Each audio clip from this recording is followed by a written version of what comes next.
কখনো কখনো গন্তব্যের চেয়ে পথটাই বেশি সুন্দর হয়ে ওঠে। আজকের এই মহাসড়ক ঠিক তেমনই একটি পথ। দুই পাশে সারি সারি সবুজ গাছ নিজেদের ডালপালা মেলে পুরো সড়কটিকে আগলে রেখেছে। দুপুরের তীব্র রোদও এই ছায়াঘেরা পথে এসে হার মেনে যায়। প্রকৃতির এই শীতল পরশে বাইক চালানোর অনুভূতি সত্যি ভাষায় প্রকাশ করার মতো না। এই অপরূপ সৌন্দর্য আমাদের মহান সৃষ্টিকর্তার এক অনন্য নিদর্শন। মানুষ যতই আধুনিক হোক, প্রকৃতির এই শান্তি, এই নির্মল বাতাস আর সবুজের মায়া কখনোই তৈরি করতে পারবে না। এগুলো মহান আল্লাহর অসীম রহমত ও দান।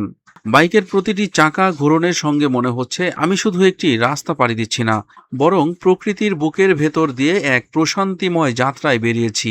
আসুন আমরা প্রকৃতিকে ভালোবাসি, গাছ লাগাই, গাছ রক্ষা করি।